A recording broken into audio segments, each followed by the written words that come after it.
నెల్లూరు జిల్లాలోని సైదాపురం డేగుపూడి రోడ్డు 12 ఏళ్లుగా గోతులమయంగా మారి నరకం చూపిస్తోంది. హెవీ లోడ్లతో భారీ వాహనాలు రావడంతో దారుణంగా గోతులు ఏర్పడ్డాయి.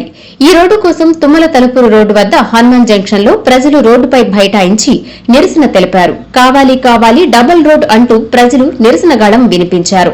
ఈ సందర్భంగా ఆ గ్రామస్తులు దుగ్గిశెట్టి సాయిశరణ్ మాట్లాడుతూ రాష్ట్రంలో అనేక ప్రాంతాలలో రోడ్ల దుస్థితిపై డిప్యూటీ సీఎం పవన్ కళ్యాణ్ స్పందిస్తున్నారని, నెల్లూరు జిల్లాలోని ఈ తుమ్మల తలుపు సమస్యపై స్పందించి రోడ్డును వేయించేలా న్యాయం చేయాలని డిమాండ్ చేశారు. శ్రీ నారా చంద్రబాబు నాయుడు గారికి, డిప్యూటీ సీఎం శ్రీ పవన్ కళ్యాణ్ గారికి విజ్ఞప్తి చేస్తున్నాం. మాది నెల్లూరు జిల్లా సైదాపురం మండలం తుమ్మల తలుపూరు. మాకు సైదాపురం నుంచి డేగపూడి వద్దకు రోడ్డు కావాల్సిందిగా మరీ కోరుతున్నాము. ఇది చాలా మంది నాయకులు వస్తున్నారు, పోతున్నారు, చేస్తున్నాం. మాకు మరీ కనీసం 13-14 సంవత్సరాలైంది రోడ్డు వేసి. ఎవరికి చెప్పపోయినా కూడా మాకు అసహ్యంగా ఉంటుంది.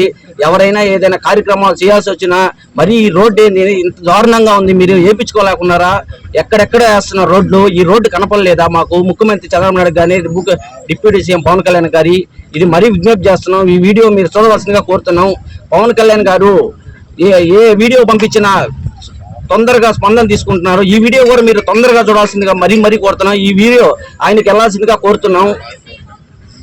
ఇది మరీ దారుణంగా ఉంది. మరీ డెలివరీ పేషెంట్లు లేడీస్ వెళ్తున్నప్పుడైతే మరీ దారుణం. ఎన్నో దారుణాలు కూడా జరిగాయి. వాళ్ళు ఈ రోడ్డు వేయించుకోలేకున్నారు. మీరే కావాలంటే ఈ వీడియో బాగా తొందరగా చూసి కావాల్సిందిగా కోరుతున్నాం.